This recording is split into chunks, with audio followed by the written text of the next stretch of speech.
It's my immense pleasure to stand here amongst the elites and the top experts in tea. And that reminds me of 50 years back when I came here to have my training with Brook Bond and Lipton. Actually 52 years. So it is great honor to address this wonderful gathering. And just I'll give a brief, because I'm just, if you want me to talk, I'll talk till the morning, but it's just 15 minutes. Dan gave me 15 minutes only. So, again, how to, yes. You know that there's a growing demand always for Egypt for importing tea, because this is considered to be the cheapest beverage after hot water or after tap water. So our per capita consumption is almost 1 kilo per head. And now Egypt, we are almost 120 million or 110, 120. So far, according to statistics, we imported last year about 100,000 tons. So amongst the Arab countries, Egypt stands number 1, followed by Morocco. Morocco, they are just only less than 30 million, and they're importing 75,000 tons. They're number 2, because they have developed some new ideas, and they made some sort of, but mostly green, luckily it's all green tea for re-export. After Egypt and Morocco, that comes the Saudi Arabia, number 3. Number 4 is Iraq, and then UAE.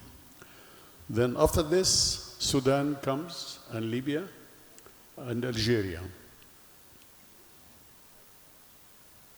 So my agenda contains these few points: the overview of the global tea market and growth trends, analysis of market and supply and price dynamics, in-depth look Egypt tea market and consumption patterns, key market drives and consumer preference, competitive landscape and distribution channels, summary and future outlook of the tea industry.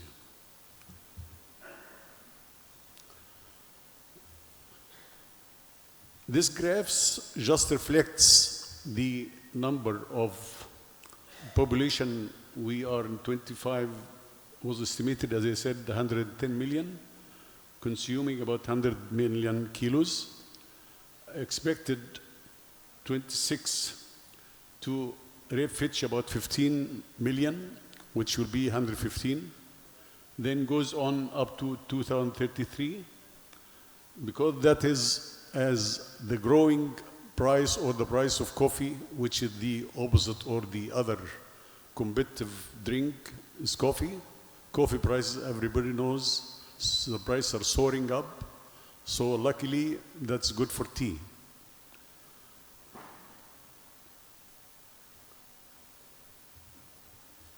Where we source our teas? We source our teas from those from Kenya. We are getting almost 85% of our requirements we get from Kenya due to COMESA.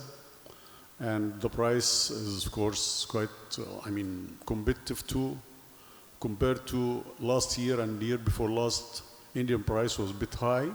So 85% we are getting from Kenya. Then from India, we are getting, from Kenya, mostly CTC, of course. And I know that Kenya now started to produce Orthodox teas, which is another threat to the Orthodox teas coming from India. But I think it will take some time for Kenya to come up with the Orthodox, but still we are importing some Orthodox from north of India, that is Assam and Darjeeling. And from south, we are still yet to develop the idea of getting more Orthodox from South India. And then after that, from India, total we are getting last year, it was 3,220 tons. This year, unluckily, it was less. It was 1.7. So from Sri Lanka, we are getting mostly about 3,000 tons. And that is Orthodox tea is 2,500. And the packet tea, which is almost 500,000 kilos. China, mainly we are getting from China the green tea and the gunpowder and jasmine. About 6,000 tons in average from China. Vietnam started to also to import or to export to Egypt green tea, which is about 3,000 tons. All total, if you calculate, is about 100,000 to 120 tons. So there is an overview of the global market and affecting how it affects the size of exports of tea into Egypt. Kenya, of course, will always remain the leader. There is COMESA, everybody knows. So we are getting most of our teas from Kenya. There is some new factor. The surplus of production in India last year and year before last, and I think growing in the next years, will encourage some importers to start buying again from South India. And actually, there was a problem of MRL, the maximum residual limit, which affected our imports in the last few years from India. I think this issue has been resolved, and we are, if everyone is asking, we are just following the codex and the European standard. So I think now India is getting along with this kind of hurdle, and that hurdle is almost over. So nobody to worry about MRL. So as I said, Indian exports last year was only 1.72. Before that was 3.2 or 3.12. The availability, there is always supply will be secure always from Africa in general.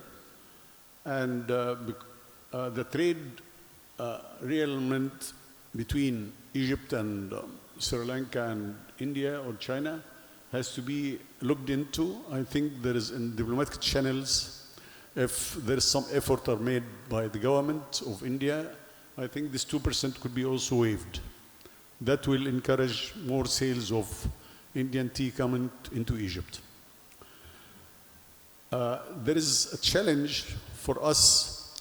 Last few years, we had a problem with the foreign currency due to Suez Canal, which was one of our main source of income. And everybody knows that Suez Canal, our revenue was cut dramatically because of this ongoing wars in the area. So I think, and hopefully, next maybe few months or a year maximum, if things come to normal, so there will be no problem with the foreign currency. Logistics also impose a burden on importers and cost of shipping.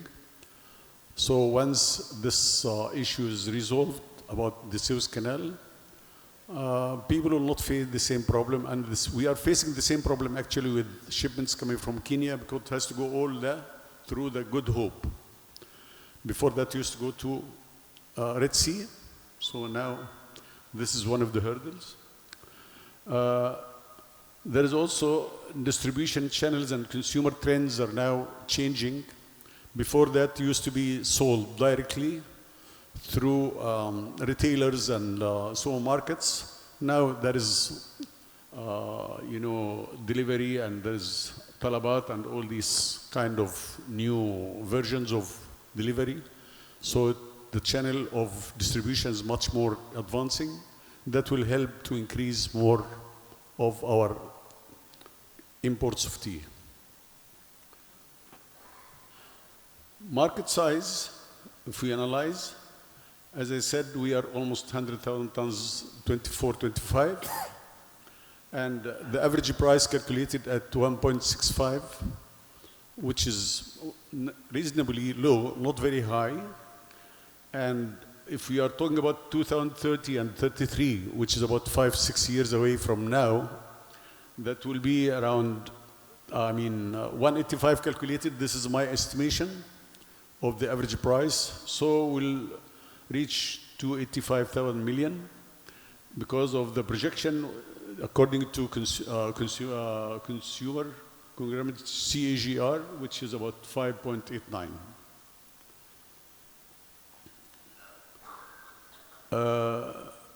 Whoever visited Egypt, before, they know that this is the way we drink our tea, in a glass and no milk, just like that. And as I said, the growing demand always because of the health awareness and cheap beverage. If you see the market segments of the main distributors in Egypt, whoever dealt with it before and whoever been there, they know that Arosa is the #1 leader, which is about 50% of the market. And that is purely Kenyan tea with a little bit of Assam. And covering all governorates and the SQs, which is the amount or the sizes of packets between 40 to 50 grams and 100 grams, very little, and the tea bags. And that's mostly Kenyan tea dust and Procambeko for they call it Kharas tea, the granulated one. Then followed by Lipton. Lipton is about 25% of the market share. So if you say Arosa's 50, Unilever is about 25.